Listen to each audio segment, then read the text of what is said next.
is also a faculty member with us. And so it's very impressive. And I'm going to read some highlights here, and then I'm going to turn it over to the main show here with Georgina. So Georgina is a social entrepreneur, adventure athlete, international speaker, writer, transformation coach, consultant, mindfulness and energy practitioner, activist, and founder of She Ventures, a social enterprise unleashing the untapped power of women around the world in business and life. Her clients include Fortune 500 companies, entrepreneurs, conscious leaders, and those called to shift mountains within themselves and the world around them. She's a highly sought after international transformation coach, consultant, public speaker, and mindfulness practitioner. Despite severe asthma, Georgina is on her way to becoming one of less than 20 women in the world to complete the Explorers Grand Slam, scaling the highest peak on each continent and skiing to the last degree of the North and South Pole. 3 expeditions remain. And what are the ones that remain, Vincent? In combo with skiing to the South Pole. That's one. Yep. And then North Pole and Karsten's Pyramid in Papua New Guinea. Oh, wow. So actually, yeah, that's you've done the hardest ones, seems like. Yeah, now it's politically becoming the hardest ones. You can't actually get to some of these right now. Financially, yeah, they require support. Yeah, yes. They're more expensive, right? Well, anyways, we'll hear more about that. She's the daughter of immigrants from Central America with indigenous ancestry and raised bilingually in Los Angeles, California. She considers herself a global citizen. She's a board member on 1% for the Planet. She's a regular contributor and instructor for Mindfulness Magazine, teaching meditation, mindfulness at work, and conscious leadership. She's been an advisor for OIA, Outdoor Industry Association, Skip Yale Future Leadership Academy, served on the board of directors for Big City Mountaineers, and led multiple panels on amplifying the voices of women in the outdoor industry at multiple outdoor retailer events. We're very fortunate that Georgina leads our Inclusivity in the ORE certificate, and most of our guest speakers won't be faculty members, but since Georgina is brand new, we thought it'd be perfect to introduce her here. She's a dear friend and, most importantly, an amazing human being. So with all that, Georgina, take it away. Thank you so much for having me. It's an honor to be part of the program, and it's been such a joy to meet so many of the students so far. And today, really, I mean, it is about me sharing my background, because a lot of people are curious around, well, how did you get to where you are? And I think that's always some of these questions that we have as we're navigating our own careers, is like, where do I fit in? And how did you figure out how to fit in? So as much as slides are part of lectures, there's some slides in here just to guide the conversation and to share a lot of what Mark just read about me. But towards the end of the conversation, I really want to just share candid advice, like career advice, and then hear from all of you if you have any questions or any way that I can be helpful, because really today is to be in service of you. And full disclosure, I don't have a very linear career path. So, that's okay. And I think sometimes it's helpful to hear from folks that don't, especially if you're trying to, you could say, reinvent yourself or chart a new path for yourself. And that, our past is always a stepping stone, but it doesn't dictate the future. So if it's okay, Mark, if I can share my screen, I'll try to do that. I don't know if the permission is set for that. Let's see. You should be able to. Well, actually, I didn't set this link up, but you should be able to. There we go. Can you see that? Good. We see it. Okay, perfect. I think there's like a group of students actually outside of my window doing some kind of activity. So I apologize if you hear like some group background noise. That's what it is. I'm trying to figure out what school it is that's been coming by. And if I think one of my students is on here, Alicia, I think is on here. She's one of my students currently. So part of this you might have heard from my instructor's introduction. So as I figured maybe some of my students might join, I wanted to start in reverse order of maybe sharing how I got to where I am and navigating career paths by what's really keeping me inspired at the moment and what's driving my work and my passion. So I'll be sharing a lot around interconnectedness and around belonging. And the photo, in case you're curious, that's in the Dolomites. That was in 2019. I traversed the Dolomites over the course of a month. If you've never been there, it's a very magical place and quite special to me. It's one of the mountain regions that keeps calling me back. So, my career did not start in the outdoor industry. My background, as I'll share, is in management consulting and in the business world in general. What I will share is that the last 15 years where I've really been immersed fully in the outdoors and, taking part of Explorers Grand Slam and all these other things, is that I realize that there's something missing in this conversation of outdoor activity, or I think an opportunity to integrate it more. And it's this aspect of interconnectedness. And that's really what's driving my work now. And that's that we have this state of being connected with each other, a state of connectedness and interdependence of everything, of all phenomena, and being a being that is interconnected with others. And there's no other place that I feel that more than in nature. And so I think it's one of the really wonderful opportunities that any work in the industry really offers, is that we have this opportunity to help people interconnect with themselves and with nature and with one another. And getting back to like this very primal natural state that I do believe exists in all of us. And with that is this aspect of belonging. And right now, the course in the Inclusivity certificate program that's running right now is on belonging and accountability. And this word is a very interesting word because every year I choose a word to kind of make my intention for the year. And at the beginning of 2023, my word was connection. And really, connection is just one aspect of belonging. And as this course has been developed and it's launched, it's really made me realize that the word is kind of shifting actually from connection into belonging because it's our fundamental human need. If you're familiar with Maslow's hierarchy of needs laws, love and belonging is like the third in the pyramid of needs. And that's just, we're humans, right? We're social creatures that crave interactions with one another. And so again, I think that this is this opportunity within the industry and with really any industry right now to really think about more intentionally how we can connect with this and how we can serve our customers, our employees, our communities, really anchored around this aspect of belonging. And my story within the industry is not one of belonging, actually. I was sharing this with actually one of our guest speakers that leads diversity and sustainability for an organization within the industry a couple days ago, that my first experience at the OR show when I had a previous company called Altitude 7 was really, really difficult. In 2012, which was my first OR show, there was very little diversity. I had a company focused on women adventurers and travelers and helping women choose adventure as a way of life. And at the time, none of those things were really like top of mind for folks at the show.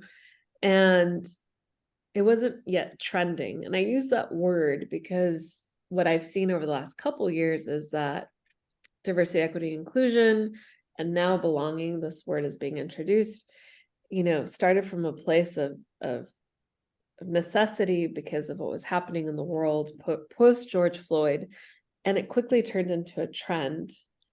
And we're seeing the need to really make it an anchor point for the way that we work and operate, not something that we just do because we feel socially obligated to do so.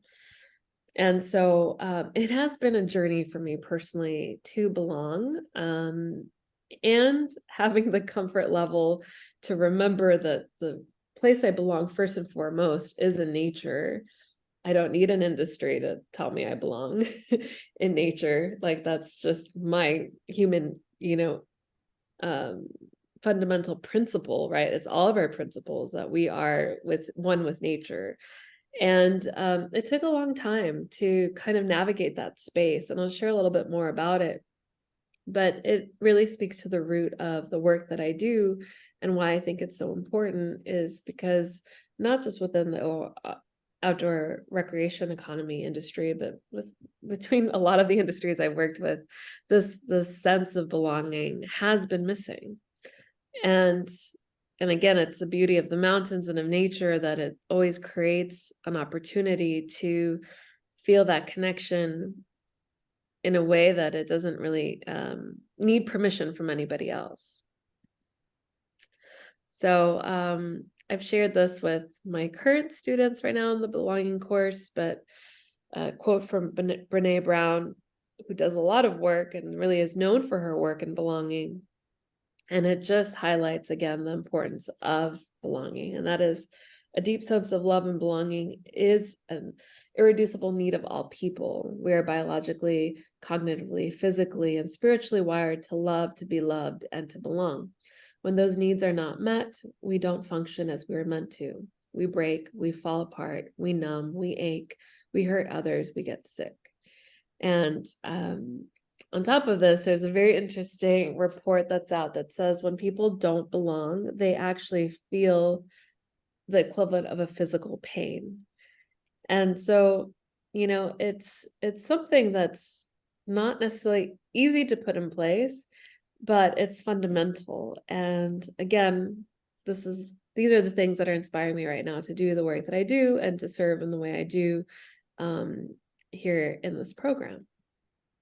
So as Mark mentioned a little bit about me in the beginning, I'm wearing ballerina slippers and not mountaineering boots. I am the daughter of immigrants from Central America.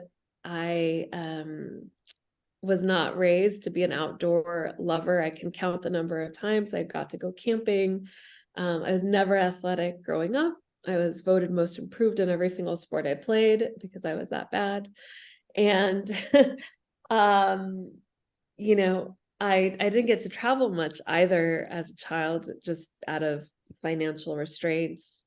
But I always had this dream to visit every continent since I was probably about 5. And that was thanks to my godmother, who had a globe that I used to love playing with and planning imaginary trips. And so, this sense of knowing that where we come from should never limit where we're going is really rooted in me based off my background and where I came from, and that anything is possible. And this is my motto for mountains, for life, for anything. And that is, the extraordinary is always possible. Never limit yourself or life's potential. And I think life has taught me that time and time again, that sometimes, yes, external circumstances can be limiting, but we can be our biggest limitation. So today, Mark mentioned a lot of the things that I do. I think if you were to put it in 2 different categories, there's my personal brand, Georgina Miranda, and She Ventures. And on top of that, yes, I'm a mentor and advisor. I'm a board member. I have been involved in the industry, not just outdoor industry, but also in tech and startup communities, really being an advocate to amplify women's voices and marginalized communities and their voices. And, how did this even happen? Where did I get there from the early days? And I share all this because I want to just kind of start planting the seed that if you are not somebody that came from the industry, that there is a place for you and that all your skills can be transferred into what you're hoping to do within the industry. So from an education standpoint, there was university. My background's in business primarily, both the MBA, the undergrad. I also did a program in real estate development. You'll wonder why, and I'll share more. And then the third aspect is probably what leads to a lot of the work that's inspiring me now, right? So being certified as a yoga teacher, energy practitioner, trained in mindfulness-based stress reduction. This last like part 3, I have to say, were key drivers in this different understanding of what belonging and interconnection and interbeing meant. I can't say I learned that in business school. And that is why I really enjoy being able to teach that to students now, because I think it's a critical piece that's missing in a lot of our education platforms. And so, like, from a work perspective, again, you can kind of put these things in different buckets. There's the startup entrepreneurship space, and there's been various ventures there. The venture that was involved in the outdoor industry was Altitude 7, and that was from about 2013 to 2017. The company closed because we could not get venture funding. What did happen, though, was that She Ventures was an event series put on by Altitude 7, and the event series toured North America for several years.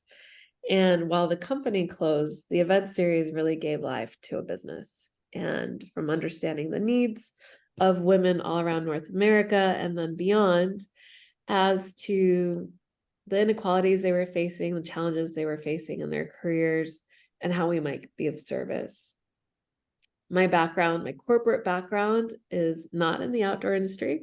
It is anywhere from aerospace to consumer products to management consulting, and consulting on companies, various types all over the world, primarily on leadership development, change management, change leadership, and strategy execution, and organizational alignment.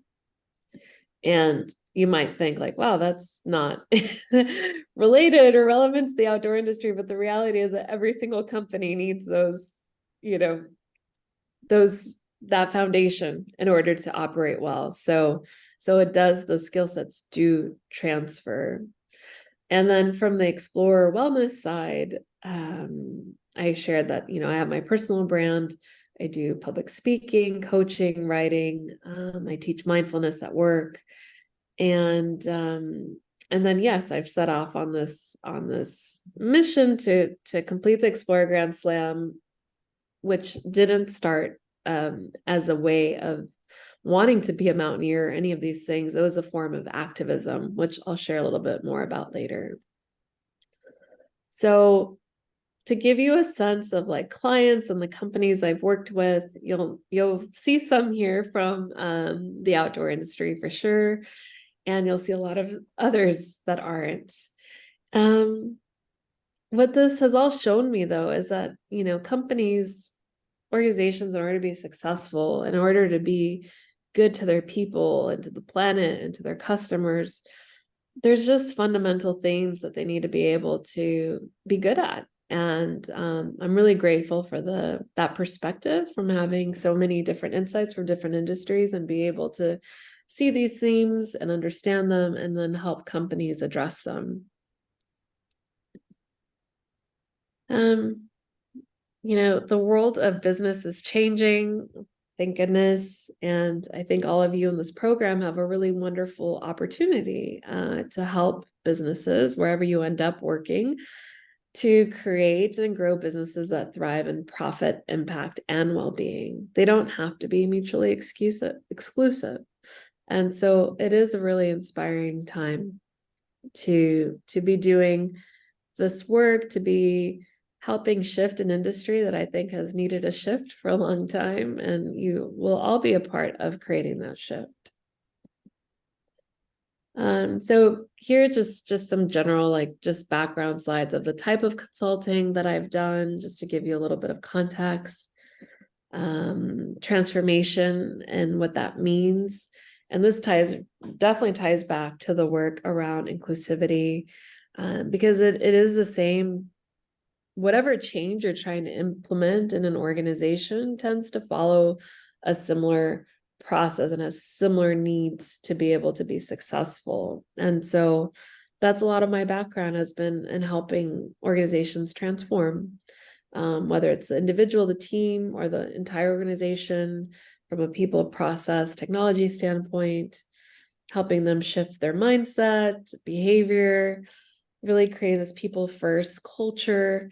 And that's a word we've used a lot in this current course that we're running around belonging, is the importance of developing and addressing company culture so that we can actually create this change from the inside out. So again, other work I do, speaking workshops around all of these topics. And from the adventure side, using my voice as much as I can in adventures to advocate for women's rights and equality, climate change, and mental wellness. I like I said, I didn't start all these outdoor activities because I ever had this ambition to become a mountaineer, any of these things. I really wanted to have a voice for a crisis I had read about in Democratic Republic of Congo, that at the time was the rape capital of the world. And it was really disheartening to see that mainstream media wasn't reporting on it. And this is going back to like 2007. And I read an article that changed my life, written by the founder of this nonprofit V-Day in Glamour magazine of all publications, not an outside. And yeah, it really changed my life. I have no other way that's the simplest, most true way to say it, because it set me on this mission to pursue the Explorer Grand Slam, and then really to learn the plight of women, not just in DRC, but in so many other parts of the world. And it's a journey that continues. It's been 15 years, as Mark asked, like what's left and why is it taking, why is it taking so long? The expeditions that are left are quite expensive. They require financial support, so it would require a sponsor.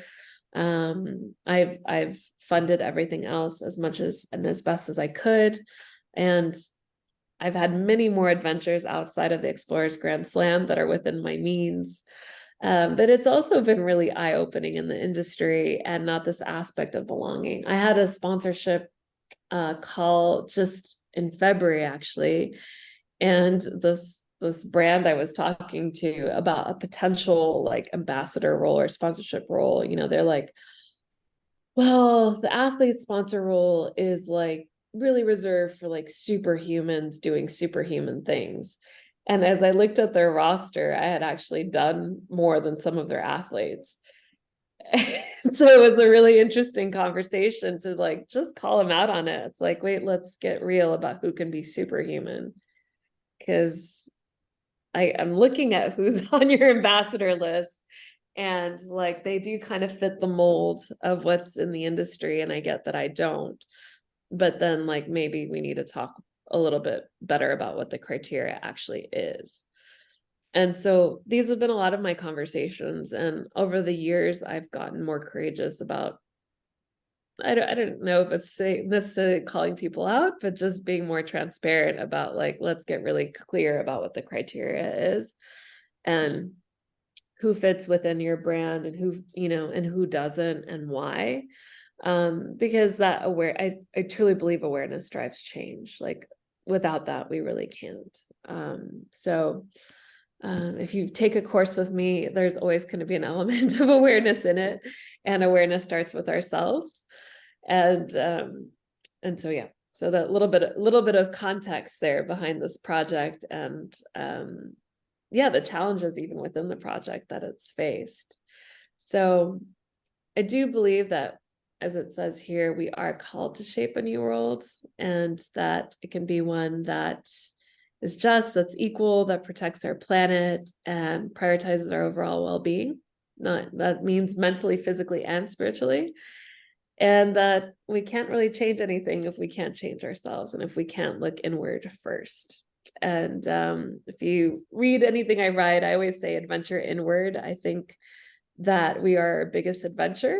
And so when you're thinking of your career and everything that you're navigating, if you can look at it with that lens, that it is an adventure, because it is what it really can be, then it shapes our willingness to take those risks and to look at it from a different perspective.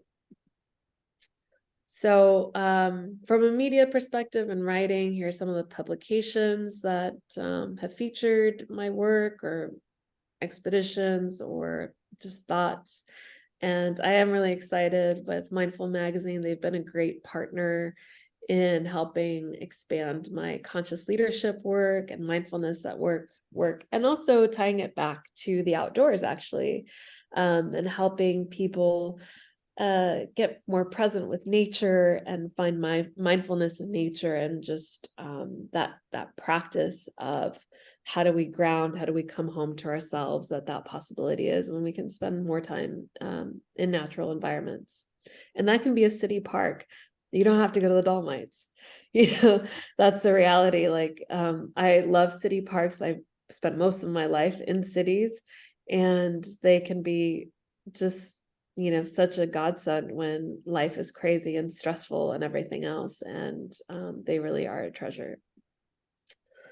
So with that, a little bit of my background, I want to open it up just to hear a little bit more from all of you and understand what questions you might have, what challenges you might have right now as you're navigating your career. I definitely have like my top tips and things that have helped me along the way. But my hope is also that this is a little bit more interactive, and that you're not just hearing me talk for an hour and not getting to engage. So with that, let me open it up, and then I'll happily share my top tips and other things. You can put it in the chat, you can raise your hand, whatever is better for you. I have a question. Yes. Hi. Looking at what's going on in the economy these days, with overinflation, shortages, all this type of thing, where do you see the future of the outdoor recreation economy really going as far as affordability goes for people? I know the wealthy people, affordability isn't the issue. What's the issue with them is, I want it yesterday. But what about mainstream America? That's going through some crisis right now with jobs and layoffs, and and then with the future of like automation and robotic technologies and AI and stuff like this. I guess the beauty of outdoor recreation economy is that it's outdoors, so you can automate all you want, but it's still the outdoors. So and there will always be opportunities just to get away from all that automation and explore the outdoors.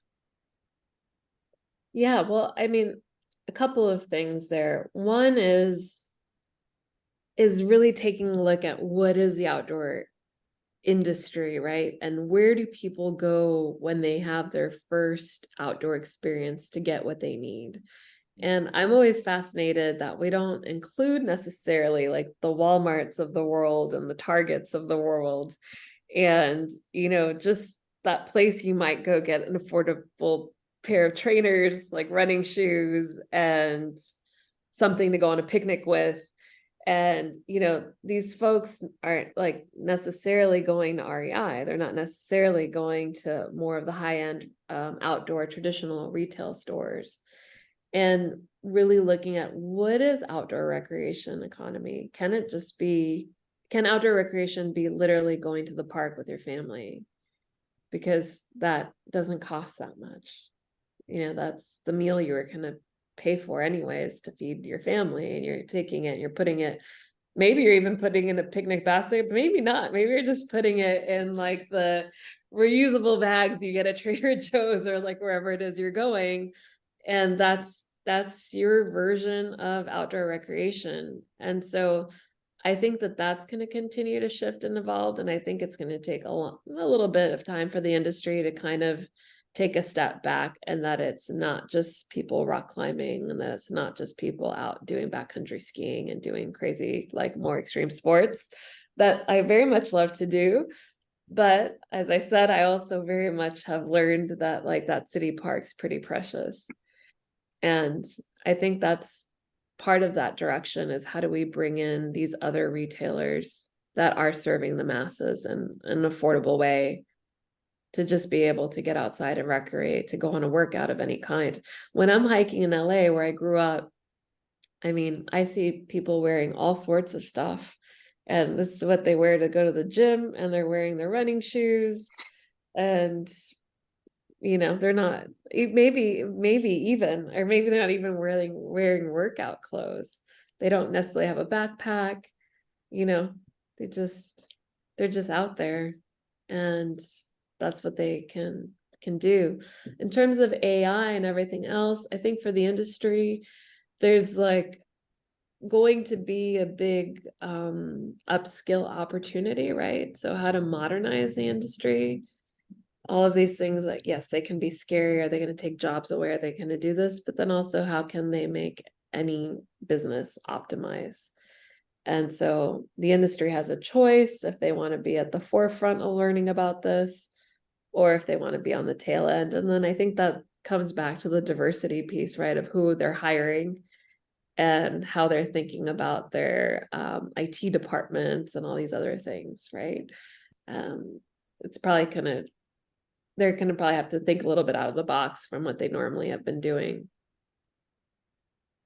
I totally agree. I'm looking at a company, but I'm trying to contact their CEO to do my formal company interview with, and it's called Lightship. It's a company based out of Boulder, Colorado, and San Francisco, and they do RV trailers. They're a brand new company. They're supposed to start production next year, and it's an electrified trailer that looks like a condensed train car. It's about 450 square feet, like a studio apartment, and it's really, really pretty cool because it's fully electric, fully solar powered on the roof. It has tandem axles, wheels in the center of the vehicle that help propel the vehicle, so there's less drag on the tow vehicle. A lot of times the tow vehicle can be an electric vehicle, and at the same time, it has the capability to fully live off grid for a minimum of a week just on solar energy. And then en route, in tow, it can actually recharge the tow vehicle as well. So I think that's a marvelous concept, and supposedly the first company that's making that in America right now. I hope to see more of that type technology. I think it's really fascinating and interesting. I think it's really, really cool, to be honest with you. And it is. The future is bright. It is. Thank you, Robert. Let's make sure we get everybody else's questions in as well. Cara, I think you were next. I know. I don't know if it's so much of a question, but I was just gonna sort of along the lines of getting outside and the cost of getting outside, and how do we potentially mitigate that, or and I just wanted to, I don't know, tell you what I was thinking, see what you thought. Was a little bit about, you're like getting what you need in getting outside. I call that my like fix, like we all have our different levels of what you need and what you're going for. And I would almost say, sometimes I feel lucky that I can get that need just with going on a hike, and like I don't have to go off too far in the backcountry. I don't have to go to some extreme. But yeah, as far as making that goal attainable, whatever your cost might be, whatever you have for that time, whether it is just getting outside and that family time outside, getting your kids out of Wi-Fi so they can't be watching a screen or whatever. I think that that's very doable. Yeah, very possible, I guess. And I guess sometimes, although I'm probably right along the lines of you of wanting more of that more extreme adventure to get my fix, I also really want to promote that, like, you can get your fix doing a lot of different things. You can get your fix, I don't know, everyone has their different fix. No, definitely. And I think when you look at it from like the sustainability side and getting people to care about the planet and everything else, it is to really, the more time they can spend in any natural space, right? Whether it doesn't need to be so extreme, they care about it more. And, if you live in a city and the park is what you have, you start to grow and care for the park and for having trees and for other things. You start to build a connection with it. And I really believe that you protect what you love. And so if you can't build that connection with it, then it's a far stretch to ask somebody to care about it. if they have no relation to it. Right. And that's not necessarily connected with how much money they've invested in the sport. Like it, Nope. yeah. And that's the main thing, I guess, that word sport is what I was trying to get at, is that outdoor recreation doesn't have to be a sport. It can be an experience. And that's, I do believe that's a big opportunity that the industry has, is to help shift that, because it also just makes it more accessible, right? For different abilities, for different age groups, for different everything. You don't have to be out there doing a sport, quote unquote. You can just be out there enjoying the That's outdoors, true. nature. You could be Yeah. doing nature photography. You can be doing a lot of other things, right? It doesn't have to be or you could just be sitting there with your family or yourself. Even that word sport might be excluding someone. Interesting. I never thought about it, but thank you. Andrew, you're up. Hi, Georgina. It's pleased to meet you. I just had a question, kind of pertaining to your experience. You mentioned earlier, your first outdoor retailer show, for instance, where, you found yourself in a situation where, you're in a room with perhaps, people that didn't look like you and maybe didn't represent you and didn't understand, where you came from or your background. And that's a feeling that's not foreign to me, for instance, so I just wanted to ask, how do you approach speaking out and voicing your opinion that, may strongly differ from the other folks in the room? And how do you approach that? I'm not by nature an extrovert. I don't generally like speaking out, but, there's been many times where I've been in the room where it's like, I'm the only one who looks like me here. And like, how do you get past that barrier of like kind of intimidation, I guess? Sure. I mean, I think by the time I got to OR, I had spent a lot of time in the mountains with a lot of people that didn't look like me. And I think the hardest part of OR for me was that I felt like, because it was a business type conference, that somehow it would be easier than like the outdoor experience. Let's say like showing up for my first mountaineering course, where it was like me and 11 men that did not look like me on Mount Rainier. And actually, like, I was greeted with much more kindness and openness on Mount Rainier with those 11 men, that some are still my friends till now. And that was like back in 2008, that I was at OR. At OR, it was like a judgment thing of like, she doesn't do anything that we do, just based off how I looked. And talking to athletes that at the time I really admired, and I asked a question and I was very much disregarded. I left that show kind of like, what are these people thinking? Like, this is going to be quite tough. So I wasn't maybe so vocal that first show. I kind of just took it all in. And then I really rooted back to like what I knew, right? Which was like from a business perspective and what I was trying to do and how can I add value. And I think that the more we can connect with the value we bring and we can add, it does give us courage to speak up. I'll be honest, like my speaking up hasn't always been well received. But at the same time, like I have two choices, right? I could speak up or I could not. And then if I don't, then nothing changes. And so I've always looked at it that way, but I always give myself a little bit of recovery time afterwards, because some of these things are quite hard. And then I might, like you said, I think I've decided I've transitioned to a introvert that's somewhat of an extrovert, because I do love humans, but I need that recovery time after like being around a lot of human beings.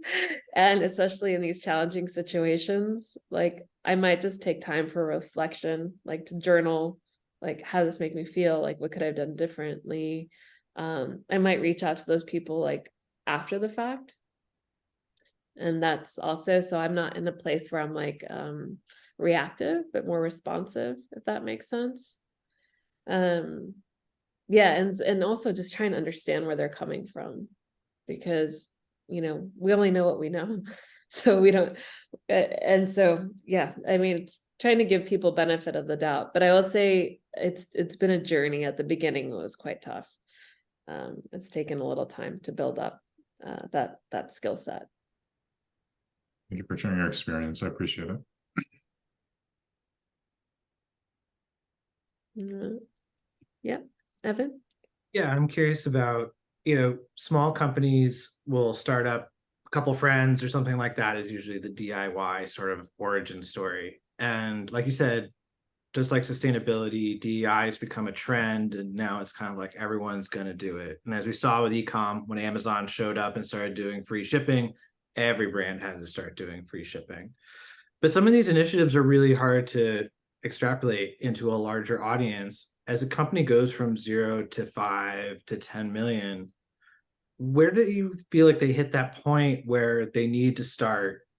What are those indicators small companies should be looking for, or how should they be proactive about diversifying, even if it's just like a men's line and adding a women's line, or if it's a women's brand, when do they need to add a men's line, and kind of where do we cross those lines as companies in terms of it is just someone's small venture, but once you enter the world of ecom, you're everywhere. Curious how you kind of tackle that transition.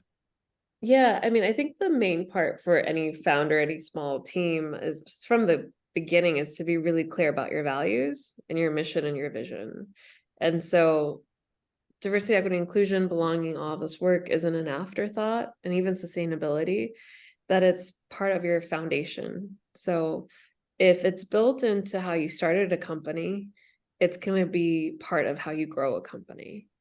When it's an afterthought, it's where it gets really tough, because now you are creating an initiative, and maybe you're relying on like a specific group to lead it, and it's not really like put out there that it's everyone's responsibility. And that was a conversation I was having with again this executive at one of the outdoor brands that leads sustainability and diversity, equity, and inclusion.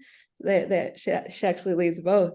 And it was that if you do it as an afterthought, to get everyone to feel like this is their responsibility, it's a bit tougher, like, because now, especially if people don't see it being modeled from the top down, as much as you want leadership to be fluid and everything else, like, you do need those role models walking the talk. And if you don't have senior leadership support, all of these things fall by the wayside very quickly due to just time, resources, and budget. They're not going to invest. So yeah, I mean, however you start a company is tends to be, again, how you end up growing it. So it needs to be part of the foundations, the value system. I work with a lot of small business owners too. I guess I didn't share that too much. I provide different like educational workshops for them of how to like grow and scale our business. And this year in particular, we've been working on how to grow businesses organically through brand and connection. And the whole point is, like, if you can get your customers to feel like they belong and be a part of something, like, you don't need to worry about marketing again ever in your life. But how do you do that? You have to be able to communicate your values, your mission, your vision. That's how they're going to connect with you. That's how they're going to feel like they're part of something bigger. They're not just buying your shoes or like backpack or whatever it is that they're buying. They can buy it anywhere. Like, why are they buying yours? And that's like where these, foundational things play in. And so if you miss that out the gate, it's a little bit harder to build later down the road. Totally. Yeah. Thank you. Looks like we got a question from Camden. Yes, thank you. Let me lower this before it's up the whole time. Well, I guess going off of that, one of my questions is how do new leaders navigate this when the original founder of a business shares this vision, they build the company with those values from the get-go, but then you bring in new people or you bring in a new leader? How do businesses navigate that? What are some of those challenges? Because I would imagine it can be a little bit tough, and it's easy to say, well, let's just hire someone with those same values. But especially as you grow, I feel like it's kind of a common narrative that those values can be lost. So just curious to hear your perspective on that. Yeah, I think all of like the work, particularly around diversity, equity, inclusion, and belonging, it is a practice. So it's not like a one and done thing. It's not an initiative. And so it's how do you build a practice around your way of working all the time? And then that also creates a safe space for people to be more open potentially and like calling out things, asking, challenging questions around like, does this align? Does this not align?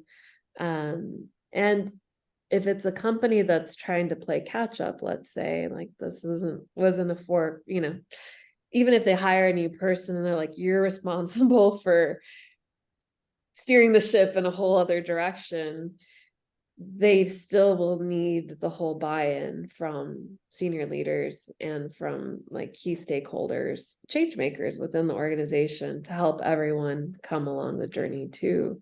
And then there's measures, right? So I think this is a tricky thing, let's use both topics, sustainability or diversity, equity, and inclusion and belonging. There's a business case, no doubt, for all of these things, but then it's also just the right thing to do.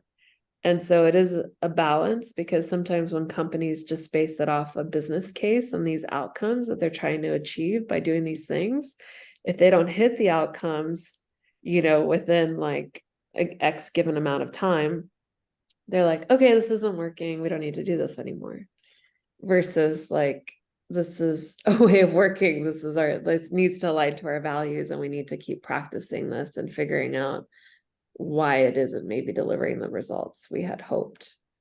Yeah, and that's a lot to put on one person's shoes, by the way, to bring them in and say, welcome to your new role, and you're responsible for like steering the direction of the entire company. They're going to have to do a lot of time listening and learning and building trust to be able to help make those shifts. And they definitely don't happen overnight. Yeah, I feel like that goes back to you just saying, even it's a practice. So it's not on one person, it's embedded in the culture. Even before, for example, like my question, new leadership comes in, it's not just solely on one person then. Thank you. I appreciate that. Yeah, no worries. Anyone else? I have a quick question for you. So just kind of, talking about your unconventional background, getting to where you are now, do you have any advice for us to kind of ensure that we don't necessarily like get boxed in career-wise, especially, within the corporate world, which is, I feel like, pretty easy to do, and, kind of ensuring that we're not sacrificing, some sort of like career path or, passion that we have or impact that we want for another path, and making sure that we do satisfy goals that we have down the road. Yeah, no, great question. I'm glad you asked me that, because I'm a big proponent of I don't fit in a box, and most people don't. And that's what I found probably the most challenging within like corporate structure was this, what do you do? And even now, I mean, imagine like you're in a group of people, and the first question they ask is, they ask your name and what do you do? At a networking event or something. And it's like, if you want to do the laundry list of all the different things that you do. So it's how our human brains have somewhat been programmed, right, to just put people in boxes. I think the first part is a self-awareness piece, right? So, give yourself permission to be outside of the box, like, and always be really conscious of what are the things that are inspiring you, that you're passionate about, and then looking at what you're actually doing, and is it aligned, not aligned? Like, what are other things that might be more aligned? And obviously this depends on where you work, but if you can build a good relationship with your leadership team and have those honest conversations around like, hey, I'm loving what I'm doing over here, but I see what this team's doing over here that really interests me. Like, what would it take to make that leap? Or if there's like different like groups that you could join internally, like, or work groups, work streams and things like that, so that you can give yourself even more exposure or experience outside of like your set defined role. I also think mentors are great. So if there's someone that really inspires you, that you want to learn how they got to, where they were, how they got there, I think people are generally open to talking about themselves and it's building a relationship with them. But I think mentors are really important, and it's not the mentor that's assigned to you. A lot of the time it's the mentor that you seek. But the main thing though is just to keep a pulse check, whether it's like half year, every year, you know, checkpoints with yourself of like, is this still all aligned? Because ultimately we know when we feel like we've been kind of pigeonholed in a box, and that's not a nice feeling. And so, and that's the reality that too, that like, I've left organizations because I realized there wasn't a way to get out of that box. And so then it was just time to go, you know, and that's okay too. You know, like our lives are fluid. So, but we have to allow them to be. Awesome. Thank you. Anyone else? I think Lizzie's the only one we haven't heard from. I don't know if you have any questions. I have another question, but I've already had one comment. So if it's okay if I have two. I was gonna ask about in the realm of inclusivity. I'm a woman, so I probably empathize or like have feelings about really wanting women to get outdoors just because of how much I've really enjoyed that. My second sort of thing that I think about is, where is the line between asking maybe I don't know, accepting people in how they come, like how they are in that inclusivity, whether that be you know, like ultra feminine woman versus maybe transgender non-cis woman. Like, do you do anything on sort of accepting that sort of the full spectrum of how people come, just accepting them how they are, or how do you work with that? Yeah, I think that's something that everyone at the moment is a challenge, right? Is doing that a bit better. Because, you know, imagine if somebody told you how you needed to show up on the trail. Like, it probably would. I mean, it does suck when that happens. It does suck.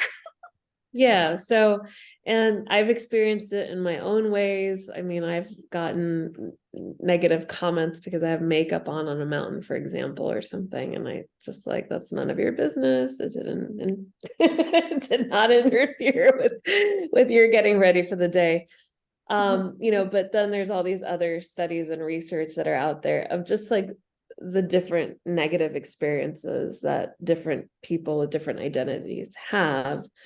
And that's ultimately, you know, it goes back to this, like, I think the belonging is a basic human need. And if we can understand that we have that human need to belong and what we might need for that to take place, if we can embody that with anyone else that we're encountering, it can help, you know, drop the judgment or drop the expectation of how somebody else might need to show up. Obviously then there's like the media, right? And there's ads, and there's the way that the industry itself has been kind of positioned as to who's out there. And that's shifting and changing again, right? We're seeing different ambassadors, we're seeing different, I'll call them marketing campaigns, right? But it'll be really nice for the day that it's transitioned, where it is really representative of everyone that is out there, and that anyone reading or seeing something feels like they could be a part of that too. And accepted for who they are. Yeah. Yeah. Except, you know, versus like right now, I mean, it has a way to go still. Yeah. Thank you. No doubt. Thank you.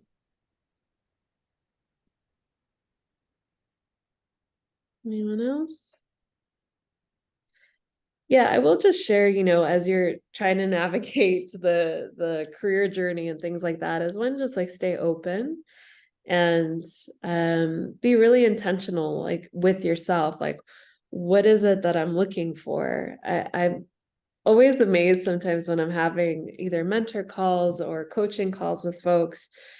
If you don't know what you want, how are you going to go after you think, somewhere in your mind you might want, right? It's having that clarity of what is it that I want? What is it that I'm looking for? What are my values? Like, do these align to this company, this role, whatever it is that I'm looking for? What do I have to work on, right? So maybe there's a stretch goal of something that you're aspiring to do, and maybe that's why you're part of this program. It's like, where do I need to improve to be able to go after these different roles and things like that. And then just like also looking at it, I said it earlier, but like as an adventure, right? It's probably not going to be a linear path. It might be for some, but it probably won't be. And just having the acceptance of that you might try things and you might feel like it's a great fit, and other times you won't. And the other piece is just like expanding your network. So as much as you can, I love LinkedIn. You don't have to meet people in person. Hit connect, reach out to people that you're interested in connecting with, whether it's because you're interested in the organization or what they're doing. Learn as much as you can, to see if it's actually like a good fit and something you'd like to do. And then with your peer group right now, and this is going to be your network. It's going to be part of expanding your network. So I know that a lot of the courses they're virtual and you don't get to meet, in person, but that doesn't mean you can't build a connection with your peer group. I think of like my first corporate job when I switched to the second. I really got that second job. I applied online, but it happened to be that the hiring manager, one of her staff was somebody in one of my classes. And so when they saw my resume and they saw the school where I was doing my MBA, she knew one of her team members was going there too. So she asked her, "Hey, do you know this Georgina?" That she's like, "Is she in your class or any of your classes by chance?" And I did happen to have a class with her. And so that led to the first interview, and that led to other things. And so you really just never know, it's like I say, connections are the root of everything. So I don't even like the word networking anymore. I like the word connecting, because that's ultimately what we're doing. And connecting is also, you're not doing it to necessarily get something. You're just doing it to connect, to share your experiences. And you really never know where that's gonna lead. If you come from outside of the industry, leverage your skill sets. Like, most companies have basic skills and departments that are, in every company. So your skills will transfer to some degree. You can get caught up on industry specifics and things like that. So I wouldn't let that hold you back. And also leverage your own experience. If you have a lot of experience outdoors and things like that, that's what you're bringing to the table besides the professional experience. And then Evan, to your point too, just going back to your question about, when do you know if you need to have like additional lines, women's line, men's line, and all these things. I'll use like the example of Lululemon. They had women's clothes for the longest. They introduced men's, but what they didn't have is like diverse body types. Like, all their ads and everything was like, to be a yogi, you had to be like this perfect looking human. And so like that was the expansion they needed, really, first and foremost, and we're getting a little bit better at it. A lot of people are, but sometimes it's not just expanding into like serving a new group of people. It's even serving the same demographics, but all the people that might fit that, and yeah. I've had a hard time understanding. It's like when you go from, hey, I'm just serving this like small group, and this became a thing almost organically, and then a brand kind of gets out there, especially with social media and these sorts of things, and it's like, well, when do you have to be everything to everyone? Or if you're a high-end brand and you make really specific gear that's really hard to make using really specific materials for high performance scenarios, when do you need to add in a lower price point? When do you need to become accessible? And that conversation of like, is that appropriate sometimes? Does it always have to be that way? Like, I feel like there's these spectrums, and navigating them and framing them right seems to be the challenge. And some companies, that's not part of their business model. They're not gonna bring out the, you know, affordable price point one. That's just not how they operate. And so they're gonna stick to their core customer, what's working, and that's, you know, that's up to them really.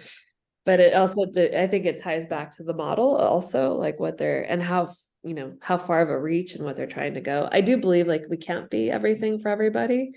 Like any, I don't know.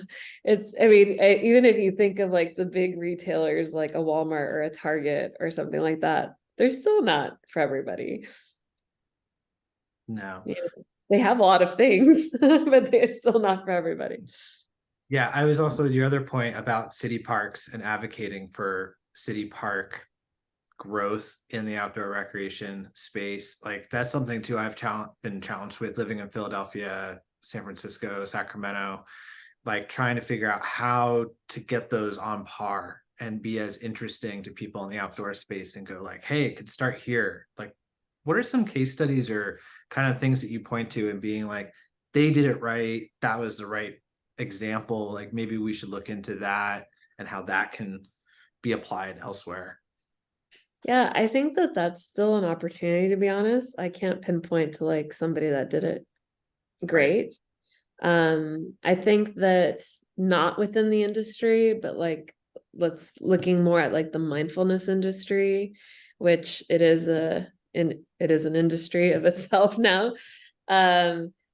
They're in some ways doing a better job in that regard of just helping people connect to like be near a tree, be with grass, look at a flower, because it's good for us mentally on a lot of levels, versus a particular company within the industry. I mean, I think that by cities, obviously there's cities that have done a better job with their city planning, you know, and that pride themselves in like that they're active cities and that people get outside and things like that. I used to live in Portland. I think that city did it.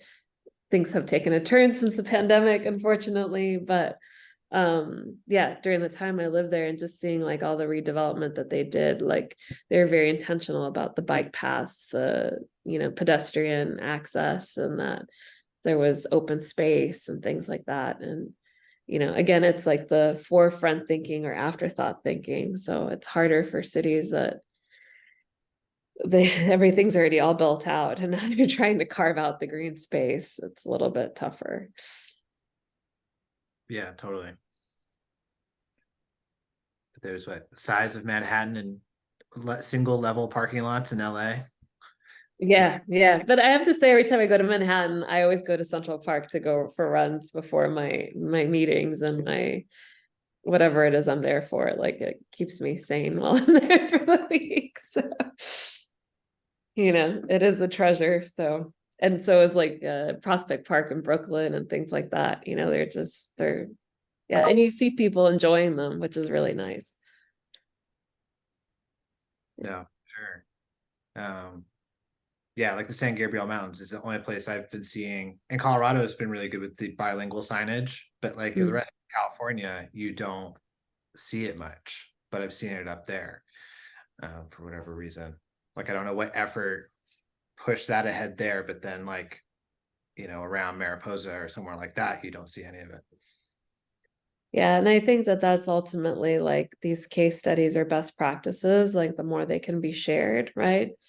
And other regions will probably want to see the data around it. Did it increase traffic? Like, what were the results? Like, you know, again, there's this balance of the business case versus like just doing something because it's the right and inclusive thing to do. And so.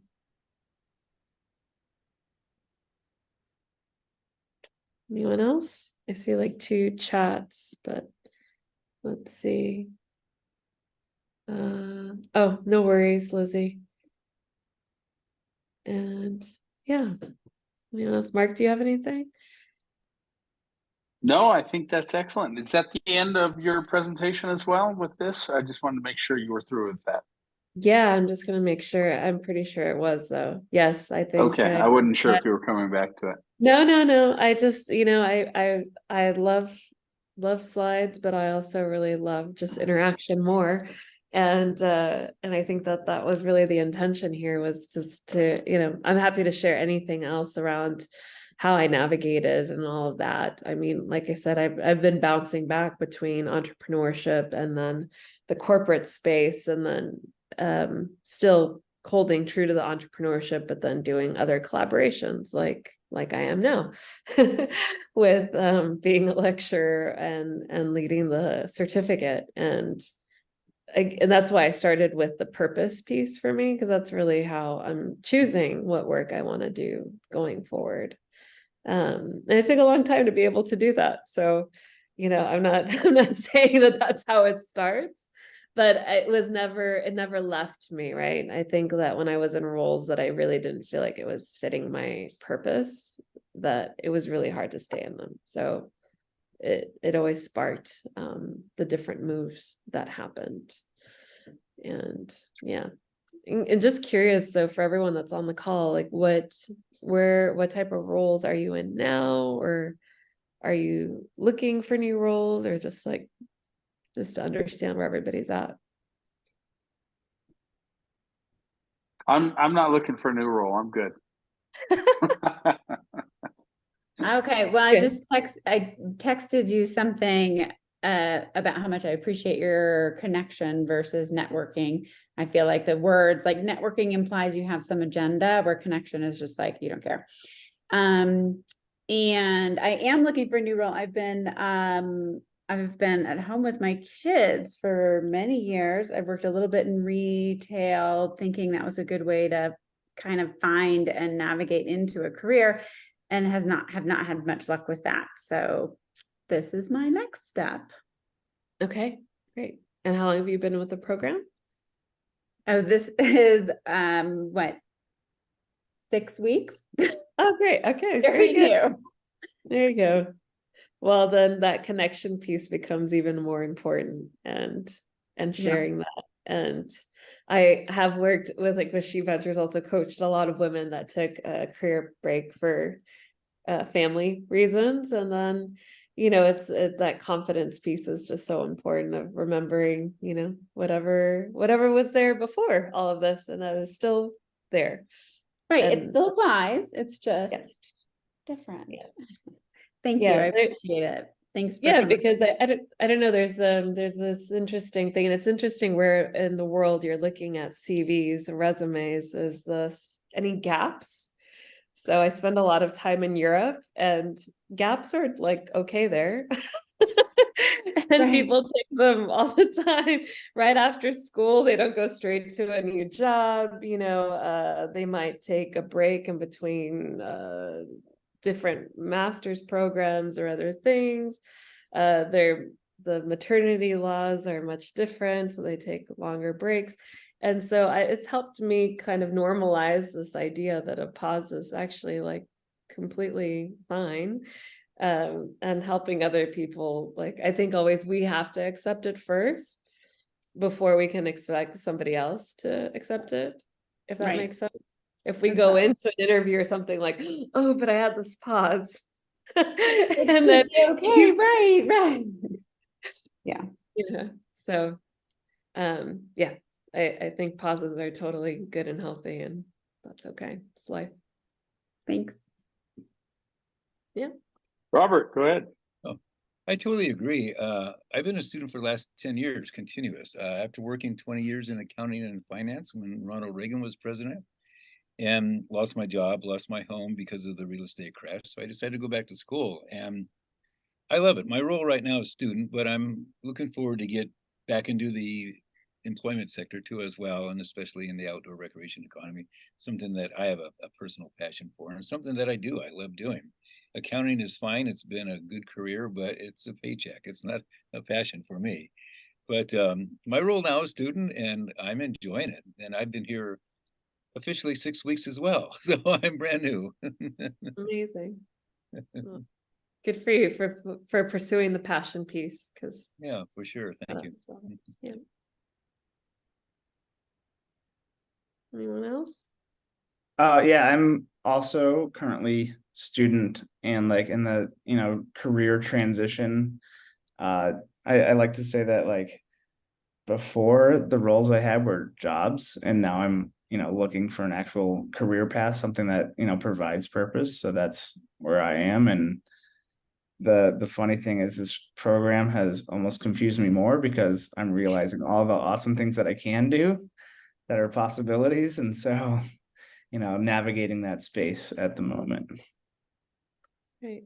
And I think that's like, so that's an important distinction, right? You said you've had jobs and now you're looking for a role and a path that's more aligned to what you're, so as much as you can just like, I always encourage people to journal. Not everyone's into journaling, but just to get your thoughts on a page and then be able to, like, when you're looking at a job description, you can then just also look at what you've written down and see if it correlates at all, and it might change too as you're just kind of ideating and things like that. So I think it's always fun. I have it right next to me. I don't know how many of these I go through a year, but I jot all sorts of things down, and it's always like fun to look back and understand like where I was at a given time. And